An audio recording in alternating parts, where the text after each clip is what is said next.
Chapter 9. At the Sign of the Prancing Pony. Bree was the chief village of the Bree land, a small inhabited region, like an island in the empty lands round about. Besides Bree itself, there was Staddle on the other side of the hill, Combe in a deep valley a little further eastward, and Archay on the edge of the Chetwood. Lying round Bree Hill and the villages was a small country of fields and tamed woodland only a few miles broad. The men of Bree were brown-haired, broad, and rather short, cheerful, and independent. They belonged to nobody but themselves, but they were more friendly and familiar with hobbits, dwarves, elves, and other inhabitants of the world about them than was or is usual with big people. According to their own tales, they were the original inhabitants and were the descendants of the first men that ever wandered into the west of the middle world. Few had survived the turmoils of the elder days, but when the kings returned again over the great seas, they had found the Bree men still there, and they were still there now when the memory of the old kings had faded into the grass. In those days no other men had settled the dwellings so far west, or within 100 leagues of the Shire. But in the wild lands beyond Bree there were mysterious wanderers. The Bree folk called them rangers, and knew nothing of their origin. They were taller and darker than the men of Bree, and were believed to have strange powers of sight and hearing, and to understand the languages of beasts and birds. They roamed at will southwards, and eastwards even as far as the Misty Mountains, but they were now few and rarely seen. When they appeared, they brought news from afar, and told strange, forgotten tales, which were eagerly listened to, but the Bree folk did not make friends of them. There were also many families of hobbits in the Bree land, and they claimed to be the oldest settlement of hobbits in the world, one that was founded long before even the Brandywine was crossed and the Shire colonized. They lived mostly in Staddle, though there were some in Bree itself, especially on the higher slopes of the hill, above the houses of the men. The big folk and the little folk, as they called one another, were on friendly terms, minding their own affairs in their own ways, but both rightly regarding themselves as necessary parts of the Bree folk. Nowhere else in the world was this peculiar but excellent arrangement to be found. The Bree folk, big and little, did not themselves travel much, and the affairs of the 4 villages were their chief concern. Occasionally the hobbits of Bree went as far as Buckland or the East Farthing, but though their little land was not much further than a day's riding east of the Brandywine Bridge, the hobbits of the Shire now seldom visited it. An occasional Bucklander or adventurous took would come out to the inn for a night or two, but even that was becoming less and less usual.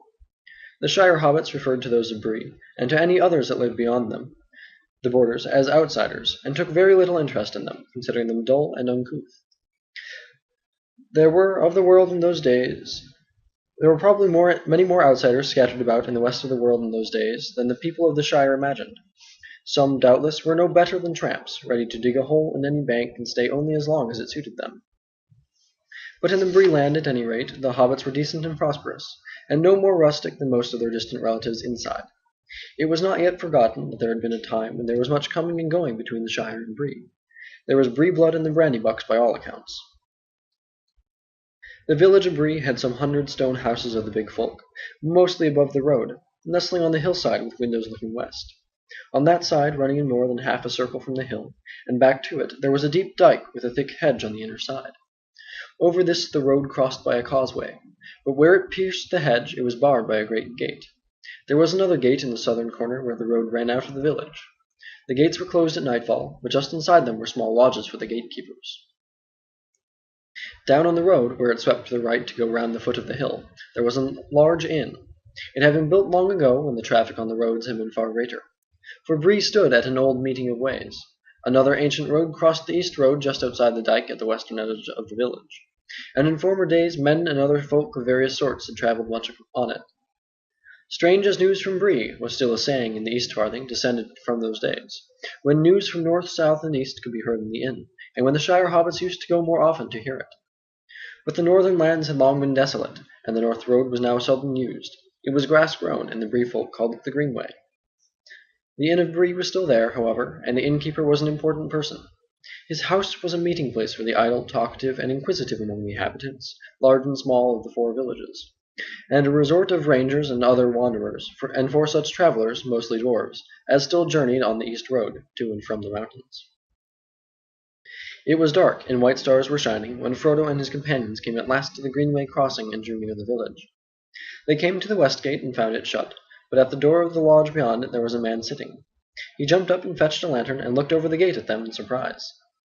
"What do you want, and where do you come from?" he asked gruffly. "We are making for the inn here," answered Frodo.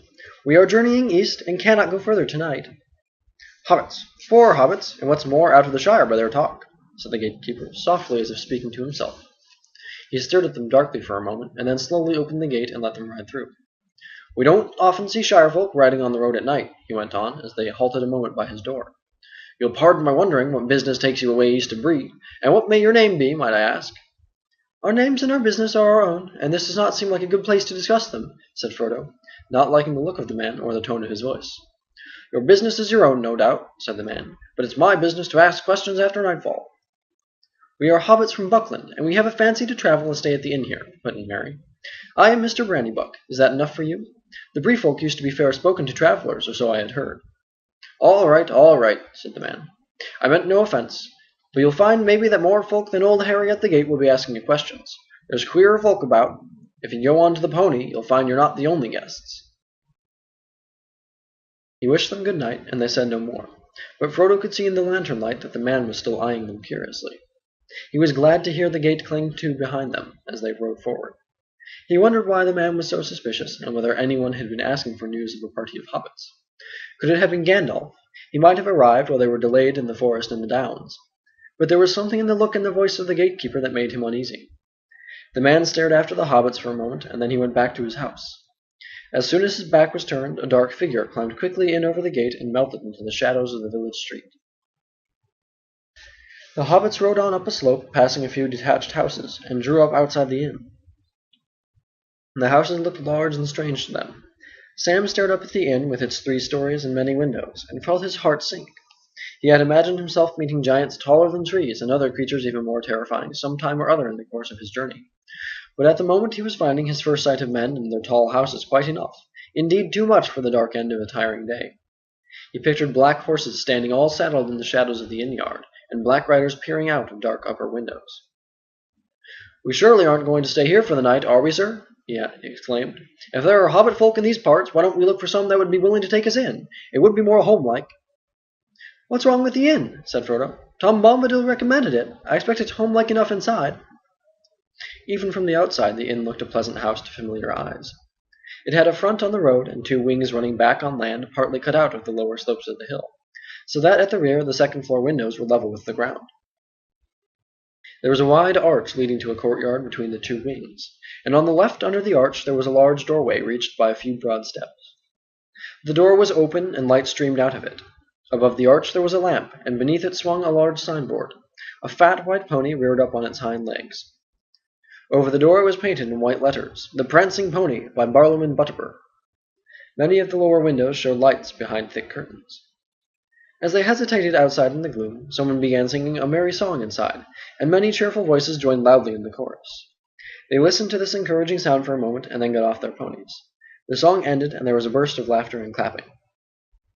They led their ponies under the arch, and leaving them standing in the yard, they climbed up the steps. Frodo went forward and nearly bumped into a short, fat man with a bald head and a red face. He had a white apron on and was bustling out of one door and in through another, carrying a tray laden with full mugs.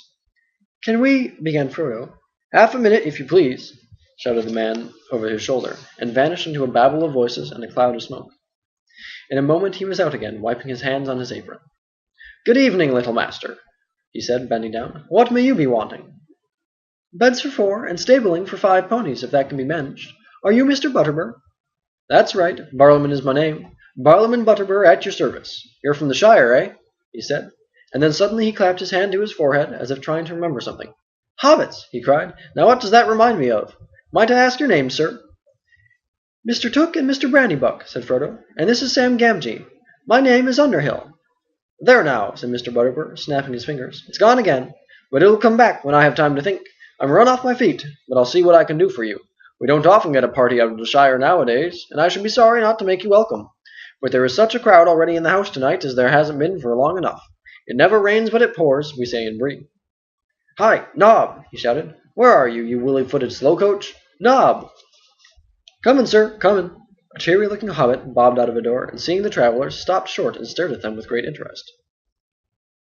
"Where's Bob?" asked the landlord. "You don't know? We'll find him, double sharp. I haven't got 6 legs nor 6 eyes neither. Tell Bob there's 5 ponies that have to be stabled. He must find room somehow." Bob trotted off with a grin and a wink. "Well, now, what was I going to say?" said Mr. Butterbird, tapping his forehead. "One thing drives out another, so to speak. I'm that busy tonight my head is going round. There's a party that came up the Greenway from down south last night, and that was strange enough to begin with. Then there's a travelling company of dwarfs going west coming in this evening. And now there's you. If you weren't hobbits, I doubt we could house you. But we've got a room or two in the north wing that were made special for hobbits when this place was built. On the ground floor as they usually prefer, round windows and all as they like it. I hope you'll be comfortable. You'll be wanting supper, I don't doubt. As soon as may be. This way now." He led them a short way down a passage and opened a door. "Here is a nice little parlor," he said. "I hope it will suit. Excuse me now, I'm that busy. No time for talking. I must be trotting. It's hard work for two legs, but I don't get thinner. I'll look in again later. If you want anything, ring the handbell and Nob will come. If you don't come, ring and shout." Off he went at last, and left them feeling rather breathless. He seemed capable of an endless stream of talk, however busy he might be. They found themselves in a small and cozy room. There was a bit of bright fire burning on the hearth, and in front of it were some low and comfortable chairs. There was a round table already spread with a white cloth, and on it was a large handbell.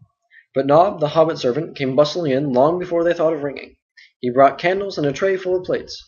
"Will you be wanting anything to drink, masters?" he asked. "And shall I show you the bedrooms while your supper is got ready?" They were washed in the middle of good deep mugs of beer when Mr. Butterbur and Nob came in again. In a twinkling the table was laid. There was hot soup, cold meats, a blackberry tart, new loaves, slabs of butter, and half a ripe cheese. Good plain food, as good as the Shire could show, and homelike enough to dispel the last of Sam's misgivings, already much relieved by the excellence of the beer. The landlord hovered round for a little, and then proposed to leave them. "I don't know whether you would care to join the company when you have supped," he said, standing at the door. "Perhaps you would rather go to your beds. Still, the company would be very pleased to welcome you if you had a mind. We don't get outsiders, travellers from the Shire, I should say, begging your pardon, often, and we like to hear a bit of news, or any story or song you may have in mind.